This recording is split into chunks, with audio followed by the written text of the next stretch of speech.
A dojo is a place where people come to practice intentionally cultivating the kind of life and relationships that they want to bring out into their daily lives.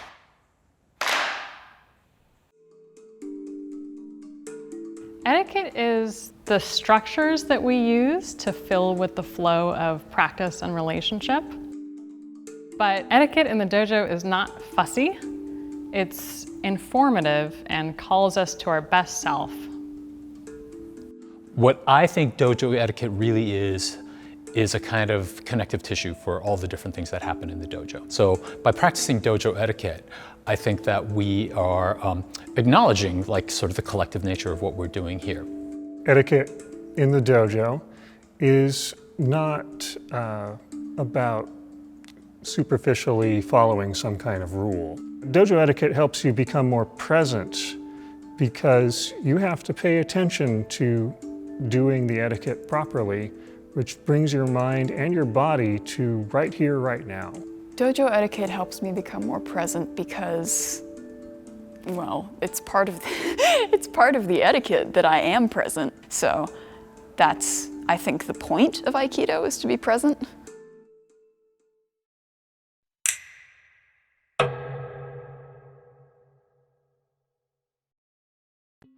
Etiquette helps keep the practice safe and makes everyone engaged. We don't want people stumbling in with their phone ringing right when we're bowing in the class. That messes up the vibe for the whole group. It's important to arrive 30 minutes before class because martial arts are not easy. And one of the ways you can make them easier to learn is to give yourself the time your body and your mind needs to prepare to do something that isn't easy. Coming to the dojo to practice, bowing at the door and then entering the dojo feels very much like a sacred moment to me. It feels like a sacred space that I'm walking into. I get here usually half an hour early being on time. And then we'll come in and start putting out the mats. And then once the mats are all put out, we'll close the curtains and change into our gi. And I feel like for me, that's sort of when the transition happens, is when I come out of the changing room and I'm wearing my gi, and so I'm not only in the space, but I'm sort of reflecting it in what I'm wearing.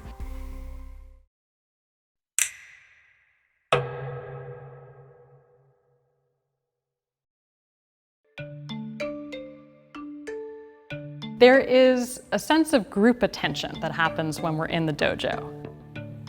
Everything we do has an effect on the people nearby, and the more we train, the more we're aware of that. So when the sensei is demonstrating, they have something they want to impart to the group. So we stay sitting and we pay attention to that. It would be distracting to the other students to be coming and going at that time. So it's about respect and attention.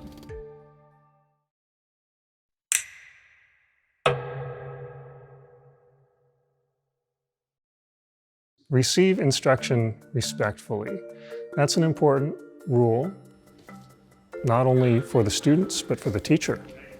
So when you receive instruction respectfully, you're helping the teacher do something that isn't easy. That shows my partner that I'm nice and grounded. Ah. And we don't have to have it all figured out at the time that we acknowledge the instruction. What we're really saying with "Hi, Sensei" or "Thank you, Sensei" is, yeah, I'm gonna give this a try. Thank you for thinking of me enough to call me to my best self.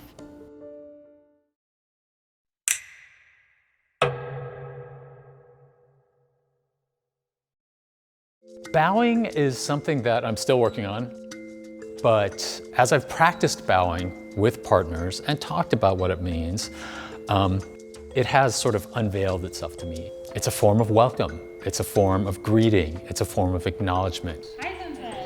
It's, in a way, it's a show of commitment. Bowing communicates to other people that you're ready for something and that you're showing respect. In addition to showing respect, you're showing humility.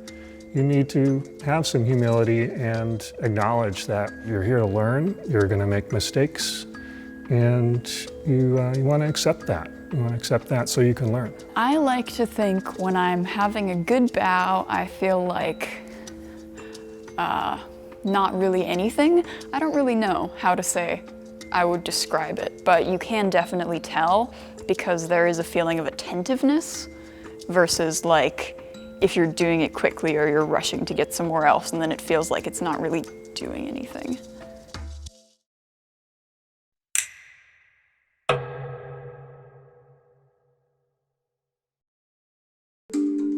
When you train in Aikido, you're going to feel strong emotions. You're confronting so much that's maybe new and unusual and that asks so much of you physically and mentally. So it can be frustrating, and I kind of like getting frustrated. It means I'm actually making some progress. Emotional responsibility should be a rule everywhere. The world would go a lot better if it was. As practice here, it's about taking the time to calm ourselves before interacting with other people. What etiquette does for us in terms of emotional responsibility is it gives us a framework to work with.